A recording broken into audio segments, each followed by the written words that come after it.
study shows that actually 20% of adults do have anxious attachment style because they have very unpredictable, unstable emotional environment growing up. Now, there is another reason you to experience what you're experiencing right now. Psychologically, we are drawn to people who can hurt us the same way we were hurt as children. And just a little reminder from the last video, there are 4 major attachment styles. Now, there is the anxious attachment style, the star of this video. There is an avoidant attachment style, there is a secure attachment style, and there is disorganized attachment style.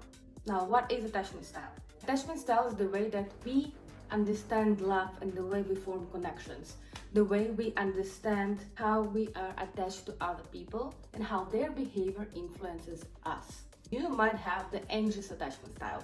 Basically, you are never sure if the significant other actually loves you, and you need constant reassurance that it is really the case. So in this video, we're going to be talking about anxious attachment style. A few words about me. I'm Darian, I'm a psychologist. I work with emotions and I teach people about their emotions, and this channel is something I gathered from my personal therapy, my life experience, my education, and I take it as something that I wish somebody told me a couple years ago. I try to take psychological information and give that to you in a simple way without any boring details. I'm sure there's a lot of people who are interested in psychology, that are interested. Why are we the way we are? And what the fuck is wrong with us? If you're one of them, look at a few of my videos. If you like the way that I present it, if you like the way I talk, which I'm sure a lot of people don't, and that's okay, but if you do, subscribe. I'll be happy. There is a study that shows that actually 20% of adults do have anxious attachment style because they have very unpredictable, unstable emotional environment growing up.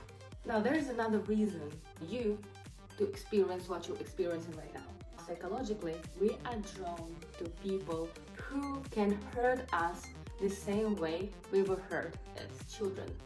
When you're a child, before you learn logic and other cognitive schemes, you take any behavior that your caregivers did as love. That's why a lot of times when people grow up in an abusive home with abusive parents, they find abusive partners. Because in their subconscious, as a child, the child cannot comprehend that their caregivers don't love them. It just doesn't exist in their brains. So when a parent abuses the child, for the child, it means they abuse me, they love me. And of course, as I mentioned before, then you grow up and you learn different other cognitive and logical mechanisms to justify that no, if they hit me, they don't love me.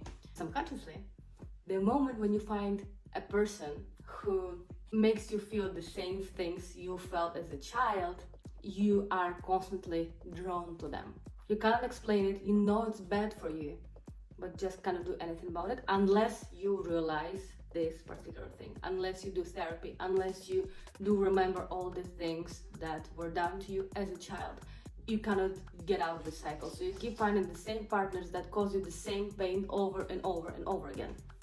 If you grew up with a cold mother that constantly told you to man up and not to cry, you will find the same woman who will make you feel like less of a man. You will feel shitty, but at the same time, you will feel very good at times. So it's very bittersweet. So that's why if you have anxious attachment style because you had a very turbulent emotional environment as a child, you're probably gonna find a partner who makes you feel the same way. You're gonna find a partner who also one day gives you a lot of attention, the second day don't answer your texts or don't really communicate with you, and then you will suffer, but at the same time, subconsciously it will make you feel good. A lot of times people with anxious attachment style find avoidant partners. We will talk about avoidant attachment style in the next video, which is also extremely interesting. So working with your attachment style is extremely important. Now, psychology says that you can't really cure it. You can't go from anxious attachment style to secure attachment style, but you can be aware and you can be self-aware of your patterns and your triggers, and you can constantly work on it. You can notice your triggers, you can notice your patterns and work on them, and you can be so much happier. I'm gonna give you a few tips how you can handle your emotional distress. while facing situations related to anxious attachment. First, of course, is noticing your patterns. Try to notice it every time that you behave in the same way. Try to notice every time you want to send that text. Try to notice every time you keep replaying the conversations and trying to see what is there that you did wrong, and just cut yourself loose from that and try to focus on something else. Try to switch your focus on something physical, for example, your breathing, where you are, your environment. Try to think what your fingers touch, what your feet touch, what you can smell, what you can see, what you can hear. This way you will ground yourself, you will find yourself in the reality, not in your head with all these scenarios and these conversations. Another tip is challenge negative thoughts. There's a nice exercise that you can do. Take a piece of paper and on one side write a sentence that confirms your negative thought. For example, they don't love me. On the other side, they do love me. And set a timer. So first you flip it on the side that confirms the negative thought. Leave it for 10 seconds and try to think of all the ways for 10 seconds why they don't love you. When the timer is up, you flip the page where it says that they do love you and set a timer for 30 seconds. And for 30 seconds, find all the confirmation that they do love you. On the which way they show up for you, which ways they love you, which ways you feel like they are here for you. Then you switch the timer again and go again to the negative thought for 10 seconds and again for positive thought. And do that till the point when you have nothing to say about the negative thought anymore. Trust me, it works every time. Now, of course, if you're doing this exercise and it turns out that you cannot really think a lot about why they love you, and the result's going to be the opposite, maybe it's time to rethink your relationship. But if you are really in a healthy relationship now, no relationship is perfect, but if you are in a healthy-ish relationship that has potential, you will find that your positive reasons prevail a lot and you will feel better. If you do find that your negative thoughts prevail and there are more negative reasons that they don't love you, girl, I'm not gonna say anything. Think about it. Now, a final tip I'm gonna give you is communication, communication, communication. If you saw a few of my videos, I always insist that communication is the key. So try to have an honest, open conversation with your partner, but no pressure. Don't pressure them into, don't blame them that they didn't write you back. Try to control your emotions and not overreact. They don't really owe you anything. They're the same human as you are, just trying to be fucking happy in their own way. So most probably if they didn't answer your text within 30 minutes, probably they had a reason for that. So why don't you just fucking ask it? You don't ask it because you're afraid they're gonna say that they don't care about you. Honestly speaking, the chances of that are minimum. If they do end up saying, yeah, because I don't fucking care about you, run, just go, just end it now. Why keep pushing things that don't work? You are not asking hard questions because you are afraid of the answer. Don't be. Most probably, 90% chance it's gonna be fine and you'll feel better. So try practicing a style of communication where you don't pressure anyone, you don't blame anyone.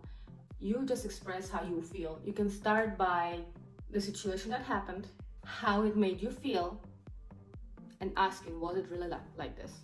And then you can offer a suggestion, such as, would you be so kind and just drop me a message, for example. I'm busy right now, I'm gonna get back to you in 30 minutes, or something like this. So you feel reassured and they don't feel pressure that they always have to reassure you. Let me know if you would like me to make a video about how to communicate properly and how to ask for things and how to communicate the way that it doesn't pressure or offend other people. I'll be happy to do one, just let me know. Now, this was anxious attachment style. Let me know in the comments, what did you find out about yourself today? If that rings a bell, or maybe is your partner anxious attachment style person and you would like to learn how to communicate with them properly to make them feel a little safer and a little happier. I'll be very happy to discuss that with you. Thank you so much for being here with me. I will be very happy if you subscribe and help grow my channel because I do put a lot of effort and time into this, into making these videos, researching for a topic that I would love to speak about, something that people would love to hear, editing the videos, making it interesting and easy to watch or to listen to in case you're now listening on Spotify, which actually I do have podcasts right now, so maybe you're listening to this now, or maybe it's easier for you to listen than to watch, then you can also find me on Spotify. Love you all. Thank you so much for being here with me, and I will see you in the next video where we're gonna discuss the avoidant attachment style. Be kind to yourself today and have a great day.